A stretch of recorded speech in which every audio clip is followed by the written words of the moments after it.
Denok dakigun bezala, denbora aurrera joan ala, materialen propietateak aldatu egiten dira ingurune faktoren eraginagatik. Adibidez, ezaguna da metalek korrosioa edo erdoltza pairatzen dutela ingurune jakin batzuetan. Garrantzitsua da metalen korrosioa aztertzea, horren azpian dauden mekanismoak eta arrazoiak ulertzeko, material horien korrosioa ekiditeari begira.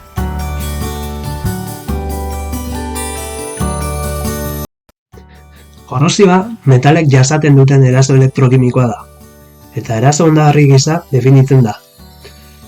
Korrosioa materialen azalean hazten da, eta naiz eta hasiera horri eraso esaten zaion, batzuetan nahita erabiltzen da korrosioa, baliagarria baita zenbait erabiletarako.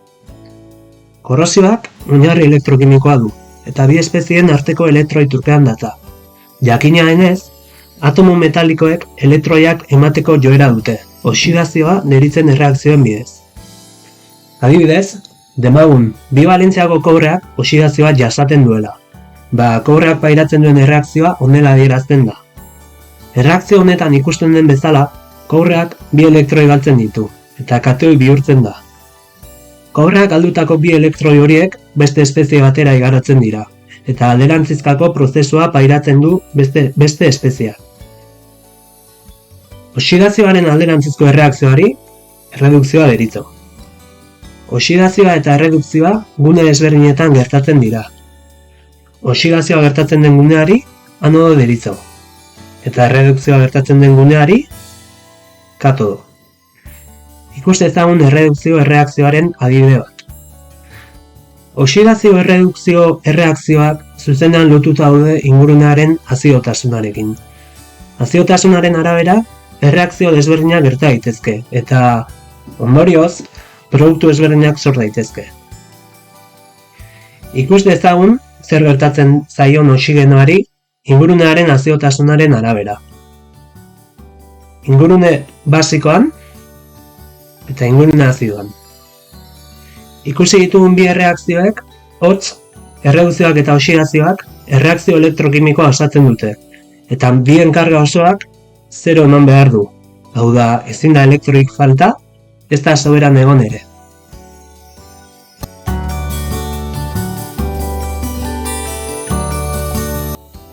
Elektrodoen potentziala.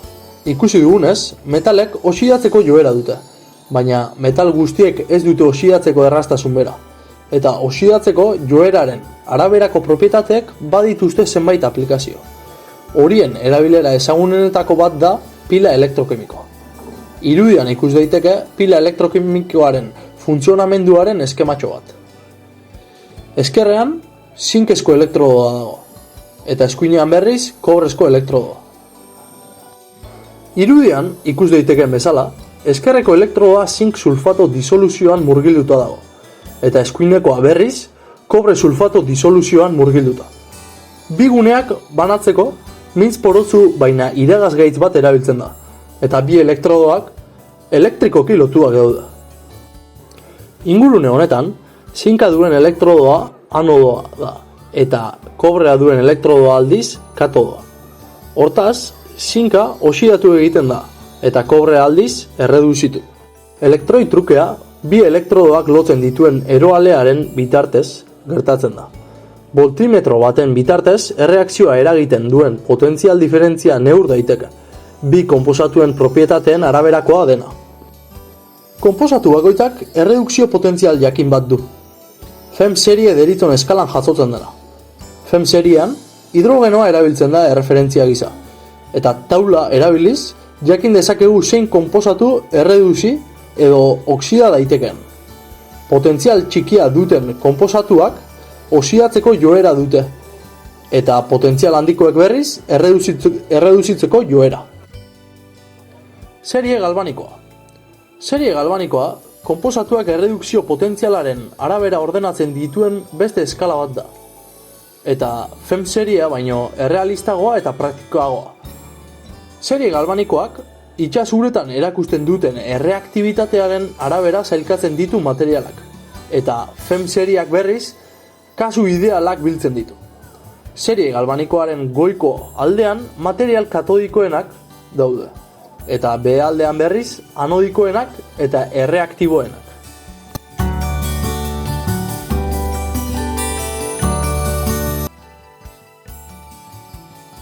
Korrosioak materialetan eragiten dituen aldaketen arabera, hainbat korrosio mota bereizten dira.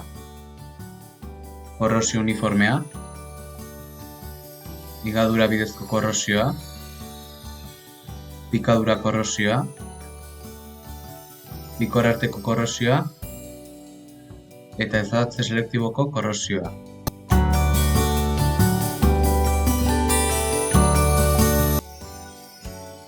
Ingurune baldintza jakin batzuetan, oxido geruzame bat agertzen da zenbait metalen azalean gogorki itsatsita.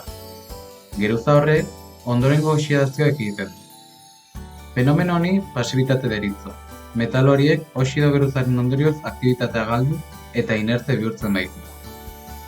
Inerte bihurtzeko propietate hori duten metalen artean daude, besteak beste, titanioa, kromoa eta nikela. Zenbait kasutan, pasibitatea gal dezake materialan. Oxido geruzamea desager baita daiteke zenbait ingurunetan. Orduan, korrosioa gerta daiteke berriro. Material batzuetan pasibitate galtze hori itzulgarria da, adibidez, aluminioaren kasuan. Pasibitatean oinarritzen da baita altzairu erdoilgaitza ere.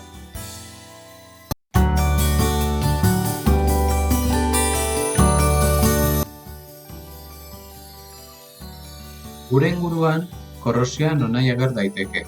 Hainbat korrosionatzailerekin baikaude kontaktua. Korrosio eragile nagusia hezetasunean dagoen oxigenoa da, baina badaude beste korrosio eragile garrantzitsu batzuk. Hala nola, itsasoko uretan dagoen sodio klorura eta sufredun euriazioa.